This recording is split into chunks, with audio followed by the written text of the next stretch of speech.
Bonjour et bienvenue à toi qui nous suis pour notre défi 2022. Aujourd'hui, nous en sommes à notre journée numéro 7 et j'aimerais partager avec toi sur le thème « Veille sur tes pensées ». En fait, l'idée, c'est que j'aimerais te partager 3 étapes fondamentales qui vont te permettre de pouvoir être victorieux sur tes pensées, pouvoir développer un état d'esprit fort qui va te permettre de passer à travers toute ton année et de pouvoir te réaliser dans les différentes sphères de ta vie. Alors que je me préparais, je suis allée chercher quelques statistiques parce que j'aime vraiment ça. Et 3 statistiques sont ressorties. La première, je ne sais pas si tu le savais, le cerveau d'un être humain est traversé par 6 000 à 60 000 pensées par jour. C'est astronomique. Deuxième statistique, 80% des pensées sont négatives. Et la troisième statistique, c'est que 95% des pensées que nous avons sont les mêmes que la veille. Je te laisse réfléchir là-dessus. La première question que j'ai pour toi, c'est à quoi penses-tu en ce moment? C'est quoi la préoccupation? Alors, je suis sûre qu'alors que je suis en train de parler des pensées, tu as déjà des pensées qui commencent à émerger, des préoccupations, peut-être un sentiment d'échec personnel par rapport à quelqu'un d'autre, professionnel. On aura l'occasion d'y revenir. Mais je te laisse réfléchir et voir qu'est-ce qui monte au fur et à mesure que je suis en train de parler. Quel est ton discours intérieur aujourd'hui? Est-ce qu'il est plutôt positif ou plutôt négatif? Les ingrédients en fait de nos pensées, c'est tout ce qui rentre à l'intérieur de notre cerveau. C'est tout ce qu'on entend, c'est tout ce que l'on voit, pas simplement dans notre quotidien, mais depuis notre naissance. C'est pour ça qu'on a tout un bagage d'émotions et de pensées, des fois des choses qui popent sans qu'on s'en rende compte, sans qu'on sache d'où ça vient, mais ça émerge de quelque chose qui date de vraiment plus loin. Le cerveau est un ordinateur qui stocke et qui emmagasine toutes sortes de pensées depuis le début de notre vie.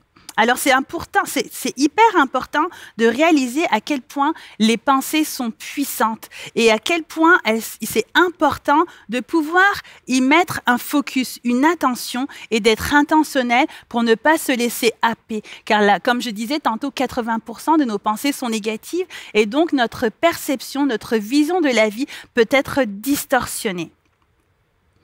Matthieu 15, 19 dit que car de son cœur viennent les mauvaises pensées et c'est ça qui le pousse à tuer, commettre l'adultère, l'immoralité, voler, mentir, dire du mal des autres.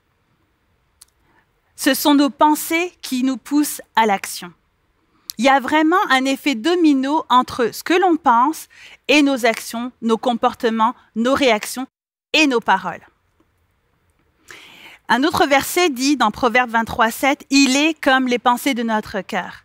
Il est comme les pensées de son âme. » Ta vie est le reflet de ce que tu penses. Dis-moi ce que tu penses et je te dirai qui tu es et surtout je te dirai ce que tu vas devenir.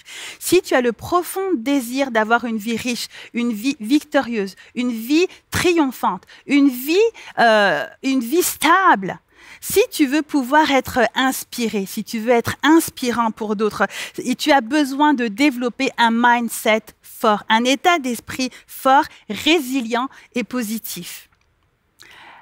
La clé pour cela, c'est de garder tes pensées. Le verset qu'on connaît tous, mais qui est tellement précieux. Garde ton cœur plus que toute autre chose, car c'est de lui que viennent les sources de la vie. À quelles sources sont greffées tes pensées? Quelles sont les sources qui alimentent tes pensées? Dépendamment de ce que tu mets dans tes pensées, tu vas enrichir ton état d'esprit ou tu peux empoisonner ta vie. Veillez, garde tes pensées, veille sur tes pensées. Je suis allée chercher la définition et j'ai trouvé ça intéressant. La définition de veiller, c'est en fait être intentionnel. C'est de rester volontairement éveillé. C'est ce que le petit Robert nous dit. J'ai aimé l'autre façon de le dire aussi, c'est veiller, c'est porter des soins, sur quelque chose, sur quelqu'un, afin de le protéger. Alors que nous venons simplement de revisiter les pensées, qu'est-ce qu'une pensée, leur importance et le fait que nous devons y veiller, j'aimerais rapidement passer à travers 3 étapes qui vont te permettre justement de consolider ton mindset. Le premier, c'est repérer. Repérer les pensées quand elles jaillissent dans ton esprit. Pour cela, il n'y a pas de détour. La seule et unique façon de le faire, c'est de prendre le temps. Malheureusement, dans la vie dans laquelle on est, on ne prend plus le temps. Mais si tu veux pouvoir développer une bonne réaction par rapport à tes pensées et ne pas te laisser happer par ta mauvaise perception des fois de certaines circonstances, de certaines personnes, de certains souhaits aussi, ou juste de l'environnement, tu as besoin de prendre le temps, de ralentir. Je te conseille d'avoir un journal intime et de pouvoir y poser tes pensées et de pouvoir les relire. Ça va te permettre non seulement d'extérioriser, mais aussi d'avoir un regard extérieur sur ce qui se passe à l'intérieur de toi et de pouvoir avoir un regard extérieur, prendre du recul, prendre de la hauteur et changer de perspective. Tu vas voir qu'il y a des pensées qui reviennent souvent et ça va te permettre de pouvoir y porter une attention pour être capable de les changer si elles ont besoin d'être changées ou d'être fortifiées si c'est des pensées positives. Dans le même ordre d'idée, j'aimerais te conseiller aussi de pouvoir te confier à quelqu'un. Parce que c'est difficile des fois quand on est nous-mêmes, quand on est à l'intérieur de nous-mêmes, de pouvoir y voir clair. Ça fait du bien d'avoir une personne qui vient mettre la lumière sur nos zones d'ombre, qui vient des fois nous redresser, nous replacer sur notre perspective personnelle, sur la perspective qu'on a de Dieu, sur la perspective qu'on a des autres. Ça prend des fois un regard extérieur pour nous ramener sur la bonne voie. Si possible, un chrétien, parce qu'au travers de la parole, il pourra aussi nous rappeler les promesses et les vérités qui sont dans la parole. Mais ça, je vais y revenir dans un deuxième point. Donc, je parlais de 3 étapes. La première, repérer. Le deuxième, résister.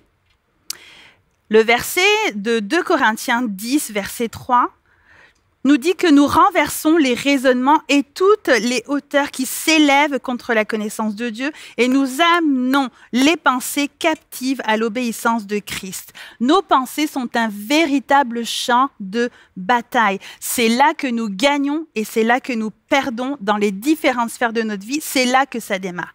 La bonne nouvelle, c'est que Dieu nous a donné des armes pour être capable de combattre, pour être capable de résister, pour être capable de les maîtriser. Si tu vis avec des pensées sombres et particulièrement négatives, mauvaises, remplies d'inquiétude ou de stress ou d'incompréhension, d'abandon, de rejet, d'injustice, il y a toutes sortes d'émotions qui peuvent émaner de tes pensées. Je veux te dire que tu n'es pas obligé de les subir.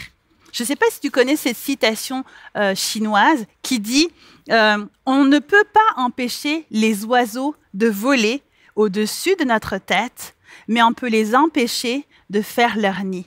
L'idée, là, c'est que les pensées traversent notre esprit, mais c'est à nous de faire en sorte qu'elles ne s'imposent pas à notre esprit. Tu as le pouvoir, mais pas simplement le pouvoir, mais la responsabilité de refuser des pensées et d'éviter de les entretenir et de les remplacer par les pensées de Dieu. Je vais venir dans mon deuxième point encore, dans mon troisième point. Mais ce que je veux dire, c'est que nous avons une responsabilité par rapport à nos pensées.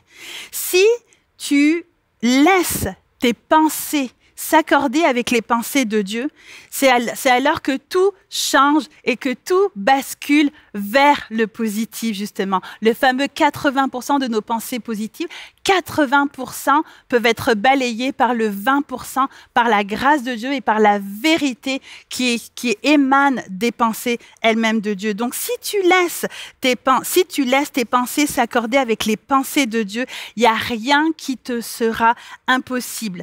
Si tu te sens faible, Dieu va te rappeler qu'il est ta force. Si tu ne te sens pas capable, il va te donner les capacités. Si tu ne vois pas de solution, c'est là que lui va tracer un chemin dans le désert désert. Si tu tombes, c'est là qu'il va te rappeler qu'il est là pour te relever. Si tu penses que tout est fini, qu'il n'y a pas d'autre issue, c'est là que Dieu va te montrer qu'il y a encore une autre chance. Si tu doutes, c'est là que Dieu va venir renouveler ta confiance.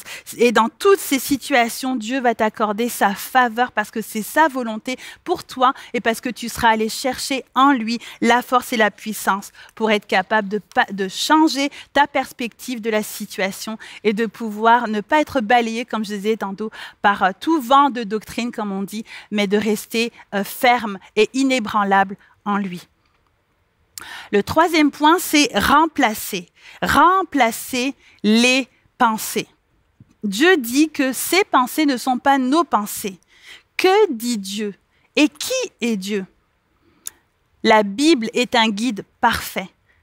Et il y a le verset dans Jean 8 qui dit « Cherchez la vérité dans la parole de Dieu. Si vous demeurez dans ma parole, vous connaîtrez la vérité et la vérité vous affranchira. » Au travers de la parole de Dieu, ça vient comme une lumière dans nos zones d'ombre, ça vient changer notre perspective et ça vient bonifier en fait nos pensées. J'aimerais vraiment nous rappeler à quel point nous avons une responsabilité, mais pas juste en réaction, mais en prévention. Avant même de combattre, il est de ta responsabilité de veiller sur tes pensées. De quoi tu nourris tes pensées? Qu'est-ce qui rentre dans ton cerveau? Qu'est-ce que tu laisses entrer en fait dans ton cerveau? Nous avons aussi la capacité de choisir ce qui rentre ou ce qui ne doit pas rentrer.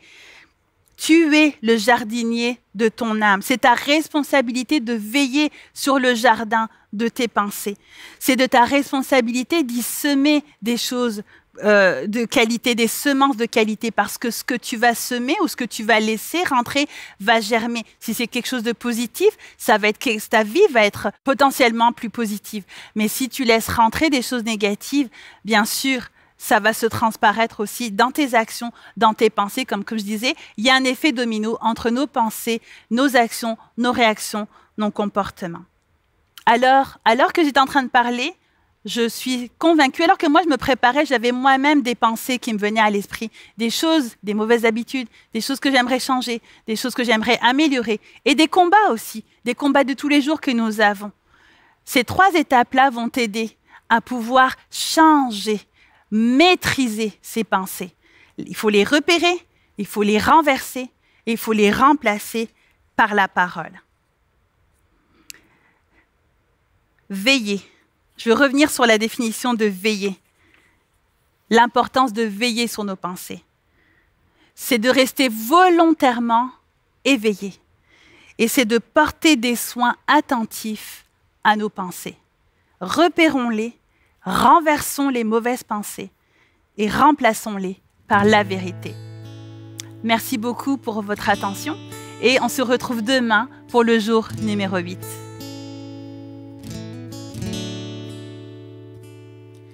Seigneur, attire mon cœur à toi. Je te désire tout près de moi.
je m'élance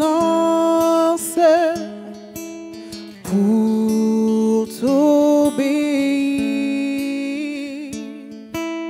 Prends, je m'avance pour